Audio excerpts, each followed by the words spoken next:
Voici maintenant mon deuxième vidéo, qui portera sur la distance et le déplacement. Ce sont deux autres définitions qui est très important à faire la différence entre, car on va avoir beaucoup de calculs à faire, c'est très important de pouvoir les distinguer. Alors, on va commencer avec la distance, qui est la longueur totale d'un parcours. Prend en considération toutes les courbes du trajet. C'est une mesure scalaire, donc elle n'a pas d'orientation.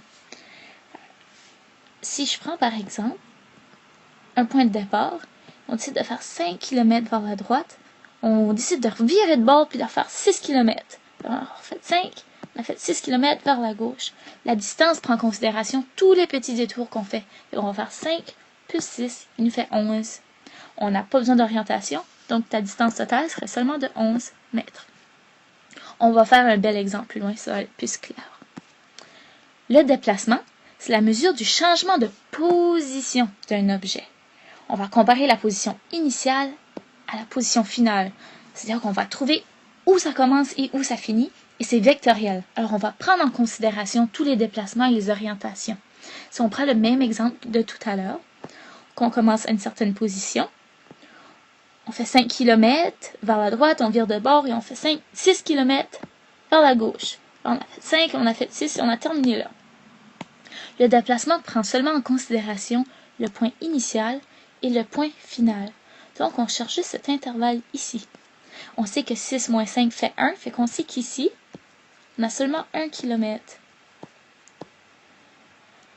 Comme le déplacement est une mesure vectorielle, la réponse serait 1 km vers la gauche.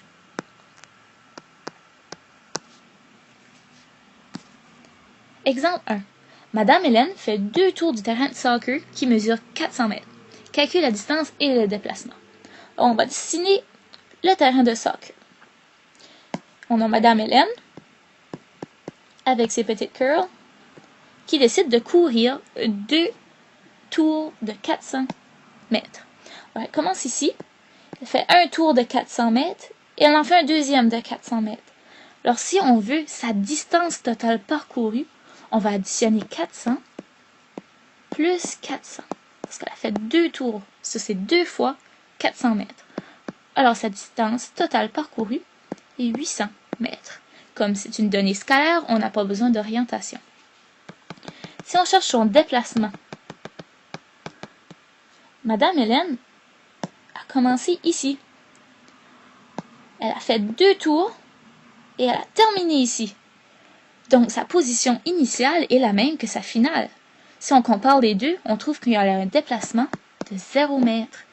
Elle n'a pas effectué aucun déplacement. Elle a fait une distance, par exemple. Elle a fait 2 tours, elle a fait 800 mètres. Mais si on cherche son point initial à son point final, elle n'a rien parcouru. C'est 0 mètre. Exemple 2. Olivier a faim et il décide de se rendre au Subway en scooter. Il part de l'école et fait 1500 mètres vers le bas pour se rendre au Subway. Après avoir mangé, Olivier tente de remonter la côte pour retourner à l'école, mais son moteur explose. Et après seulement 250 mètres de route. Trouve la distance et le déplacement d'Olivier. Alors, Olivier est commencé à l'école aux 80 et a tenté de se rendre au Subway. Donc, il a parcouru sa première distance, qui était de 1500 mètres. Vers le bas, parce qu'il a commencé à O80, il a terminé au Subway. Fait qu'on va écrire bas. Parce que c'est une unité scalaire, vectorielle. Ensuite de ça, il a fini de manger, il a remonté sur ses pas, il a seulement fait 250 et boum, il a fait son moteur a explosé. Donc, sa distance 2 était 250 mètres vers le haut cette fois. Vers le haut. Alors, si on cherche sa distance totale, les directions n'ont aucune importance.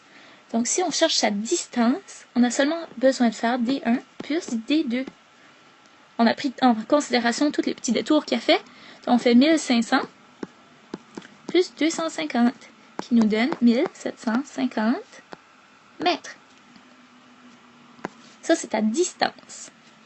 Si on cherche cette fois le déplacement. Le déplacement est une unité vectorielle. Donc, on a besoin de prendre en considération les orientations. Fait on cherche son point initial et son point final et on cherche la distance entre les deux. C'est comme qu'on a fait au premier vidéo, on va faire une somme vectorielle. On va trouver le plus grand vecteur, qui est 1500, et on va garder son orientation, qui est le bas. Donc, on va faire D1, on va faire la différence. Donc, on va soustraire le D2. Donc, on fait 1500 moins 250, qui nous donne 1250. Il faut garder l'unité, mètre, très important. Et là, on va chercher l'orientation la plus grande, qui était vers le bas. Donc, son déplacement est de 1250 mètres vers le bas. C'est comme ça qu'on fait des exemples de distance et déplacement.